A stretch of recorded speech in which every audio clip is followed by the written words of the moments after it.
Alright guys, so meron pa tayong isang repair and ito naman yung ating Oppo A57, no? 4G tong phone na to.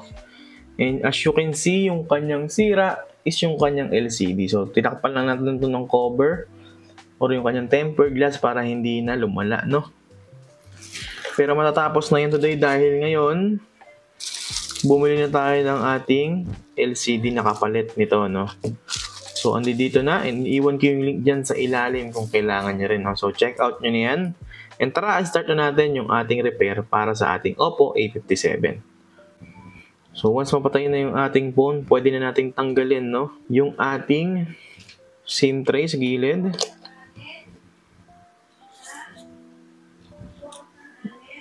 And once natanggalan natin yan, pwede na natin i-open yung ating back cover. So, since medyo nakaangat na yung ating back cover dito, pwede na natin i-pry tool ito, no?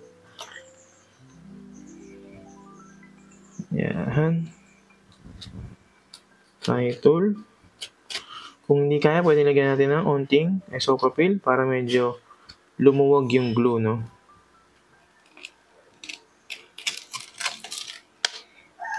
Okay, so natanggalan natin. Tanggalin muna natin yung ating frame sa gilid dito. So, tanggal tayo ng screw. So, fast forward ko na lang yung ating pagtanggal ng screw, ha. Yan. So, once okay na, tanggalin natin yung mga screws. Pwede na natin tanggalin yung ating frame.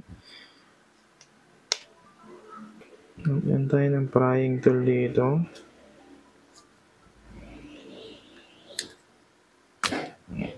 Yan. Yan. So, tanggalan natin yan. Dahan-dahan lang. And then, tsaka mo i-remove to. Yung fingerprint kasi nga, baka matanggal niya, no? Mabanat. Alright.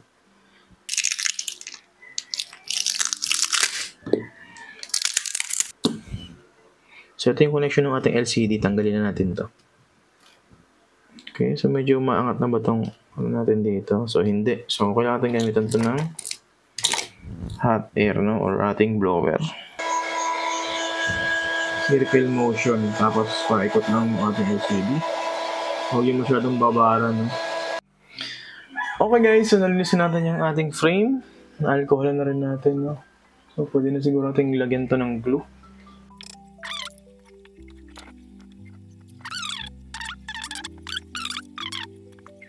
Para hindi masyadong mudiin dito. Alright? Yung isang kasing ganito ko gamit natin sa isang phone pa, no? Alright, so antay tayo ng mga 2 hours para mag-pure yung ating glue. And balikan ko kayo, no?